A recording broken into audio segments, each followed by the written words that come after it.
girls, my name is Bethany Herway and I'm the Glamorous Housewife. Today I'm going to show you how to make the perfect summer dessert. Now the reason why this is perfect is you don't have to go anywhere near a hot oven and you're still making a cake. How's that possible? Well, the reason is because this is called an icebox cake. Now an icebox cake consists of a few basic ingredients. You've got to have some kind of cookie. I'm using lemon wafers, but you can use vanilla wafers, chocolate wafers, graham crackers, anything that's sort of like a cookie. The second thing you need to have is some kind of curd, which I'm using, a jelly, or maybe even a pudding. Next thing you need is whipped cream. I am using dairy whipped cream today that I've sweetened with a little bit of vanilla extract and some powdered sugar. But for those of you who are dairy-free, you can also use Rich's Whip or any of the other whip ingredients out there that are non-dairy. This works perfectly. And then the last thing that a lot of people use in an icebox cake is some kind of fruit. Today I am using sliced strawberries. Now, as you can see, I'm using sort of the strawberry, the fruity flavors, and that I think goes really well with the lemony brightness of the curd. I've also seen this done with chocolate. You drizzle chocolate and the strawberries, and I think that would also be good with cherries. But I didn't, like I said, I didn't feel like going towards the stove and melting chocolate and dealing with all of that. This, I think, is the simplest way to make an icebox cake. So to get started, the first thing I do, I'm making a smaller one today because I don't have that many people coming over. So I'm just using a loaf pan, and I've lined it with parchment paper.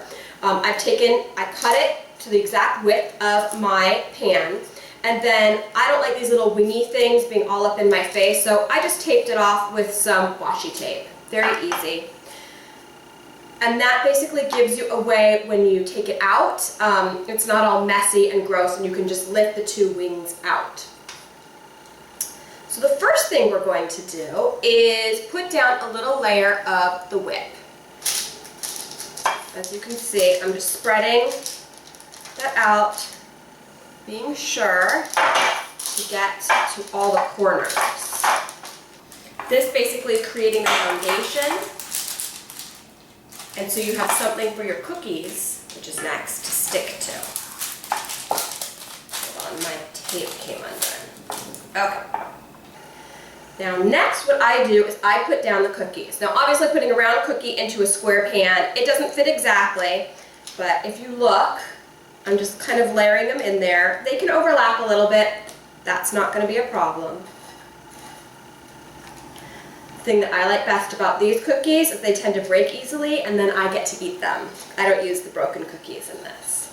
It's going to be the Glamorous Housewife. It's got to be perfect, right? No, actually that's not true. Sometimes mistakes are the best way of learning things, right?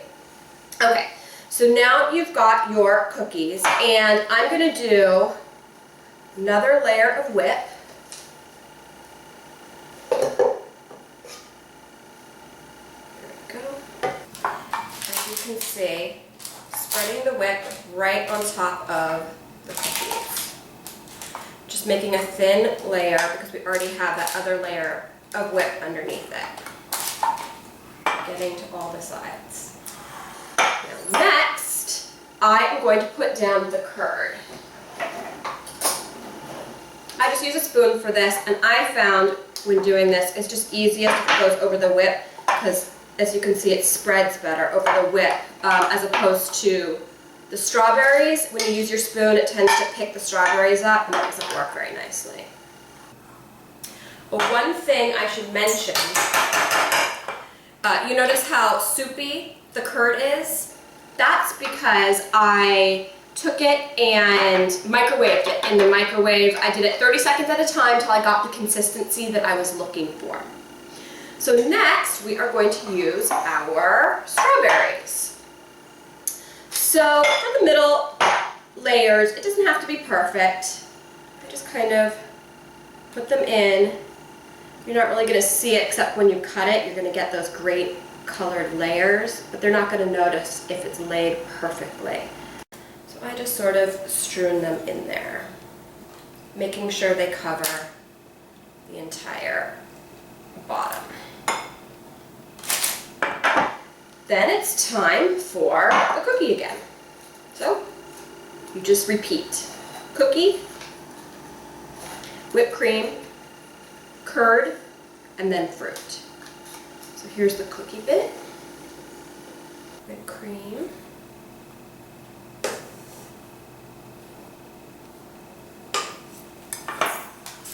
My kids are great because they love fruit. I call them fruitarians because they could seriously eat fruit for every single meal. And a lot of times I give them fruit at every single meal, especially breakfast and lunch. Sometimes I even do a smoothie for dinner depending on what we're having. And the thing is, they don't like fruit desserts, which I find very strange because I love fruit desserts. They're my favorite. I would pick a fruit dessert over a chocolate dessert any day of the week. So I haven't really been able to find a fruit dessert that they really like until I made this Icebox cake. And the reason is because once it's all done, it's like a cross between a cake and a fruit dish. So they liked it both. Okay, we've got the whip. So now I've got the curd. There we go. So you can see. And now the fruit. Again, the fruit doesn't have to be perfect. Just get it in there.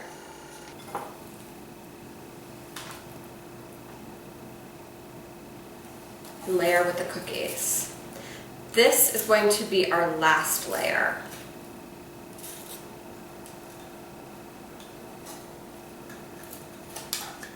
Okay.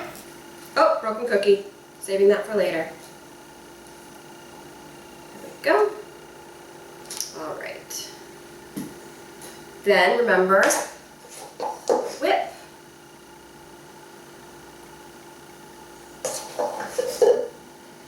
And because this is going to be the last layer, I'm going to try and make this look as pretty as possible. I use up all of my whipped cream. Now if you happen to have more, deeper dish, you don't have to just stick with this many layers. I just go with as many layers as I think fit in the dish. I've made these in big lasagna pans, and sometimes, because they're a little shorter, you only have 2 layers. Sometimes if you want it thicker, you can have 5. It really just depends on the size of your pan. This is not a science. This is cooking, and it's supposed to be fun. All right. There we go. So I'm making this pretty. See? And then we have the lemon. This one I'm laying on a little extra thick because I love the yellow color. And I think it looks really nice with the strawberries. Okay, for this top one, I try and make it look as pretty as possible because when I take it out, this is going to be on top. Now, if you decide you want to do the bottom as the top because you flip it over, maybe you don't have any of the paper, just do the exact same thing on the bottom, making it look really pretty. I'm gonna have the slices go this way. There we go. And one last layer going this way.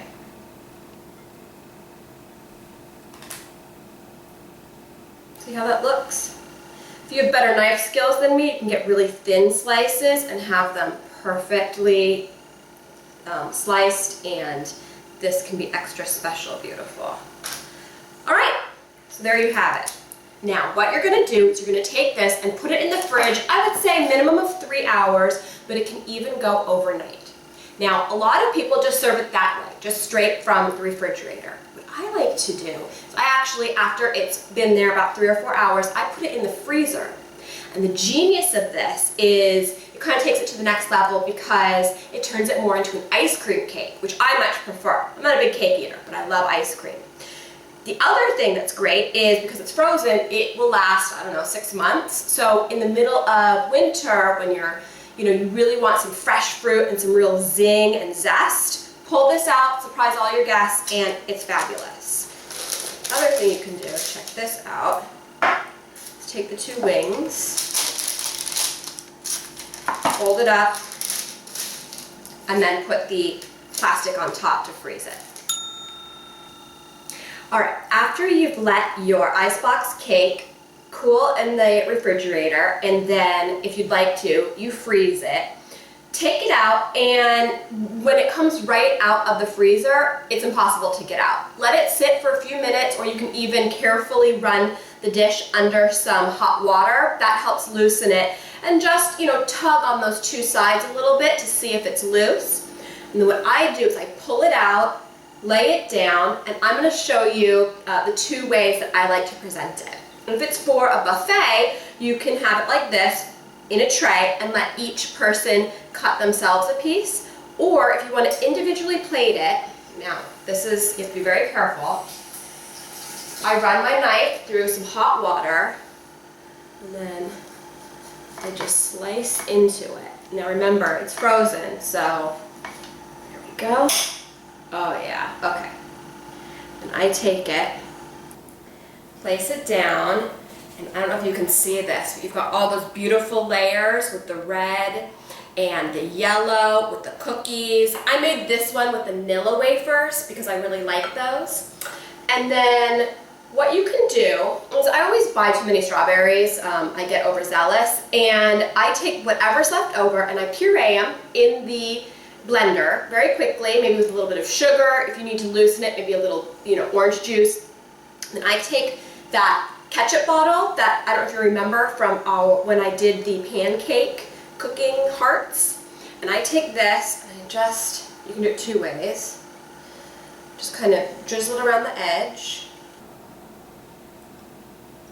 If you're awesome, which I'm not, you can even maybe do those dots, which I've seen in the fancy restaurants.